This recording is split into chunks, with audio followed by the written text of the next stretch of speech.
And there is definitely plenty of rain out there, just not in California. Much of the energy that we see, typical of this time of year, stays well up in Oregon and Washington. The storm track firmly at the higher latitudes. The good news is it's busy. The good news is there's some rain expected down into at least the coastal areas of Northern California.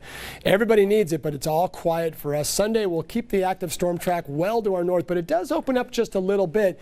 And because it does, we allow a little bit of cooling. We had a very warm Saturday and Friday, but we're going to open up the door just a little bit and bring in more of the ocean influence, so the above normal temperatures start to wane and pull away from the coastline as we get just a little bit more of the ocean influence. And speaking of ocean influence, quiet for the most part. Again, storm track well to our north, but as we zip on over to see our friends in Central America and as well the eastern seaboard, the Gulf of Mexico, it's quiet finally. They're getting a little bit of a break. Is the season over as far as the hurricane season, the record-breaking season?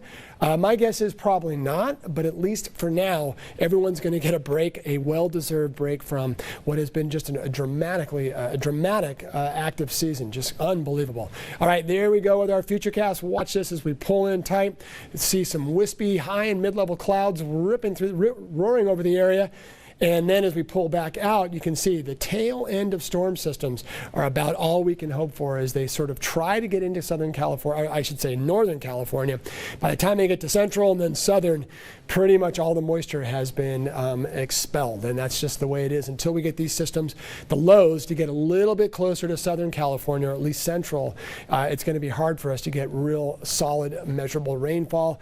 So I guess beggars can't be choosers. We'll keep looking at these storms with some hopeful eyes that some of that gets into our area.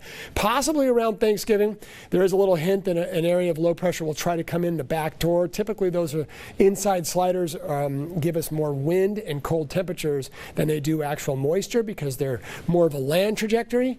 But at least something is knocking on the door out there, and let's hope that maybe this active November for the Pacific Northwest will transfer and translate into maybe an active January, or at least December and January for us. Marine layer will try to work its magic along the coastal areas over the next couple of days. For the morning hours, this isn't really marine layer season, so it's not real well organized, but at least something is out there. And it's nice when you get the fog because it means that the fire danger goes down, as we don't have a lot of this, which is those offshore, those strong north winds. Will be a little breezy at times out of the north and northeast, but for the most part it stays fairly quiet, and we see more of an ocean influence over the next several days. Temperatures on Sunday dropping pretty noticeable in a lot of areas from the warm Saturday highs. We'll go back into the 60s and lower 70s for most areas, and as we head into Monday, looks like more 60s than actual 70s. Wouldn't be surprised though maybe somebody sneaks in at least a 70 or two, but it looks like we are definitely going to trend down over the next couple of days. So cooler, but still very nice. Plenty of sunshine expected. We might see that marine layer rearing its head here and there near the coastal areas for the morning hours, and even some valley fog has been popping up to our east. So that's the wintertime effect, where cold air settles in over water sources, mainly like your ponds, your marshes, your wetlands, and you can get that fog sitting very close to the ground. Overall, just a cool to mild day. Many areas looking still very nice. Look at Ojai and Santa Paula. Camarillo comes down a little bit, and the beaches getting more of that ocean influence. So the forecast shows we're staying dry for at least the next several days. At least that's what we think. And overall, just a nice week ahead.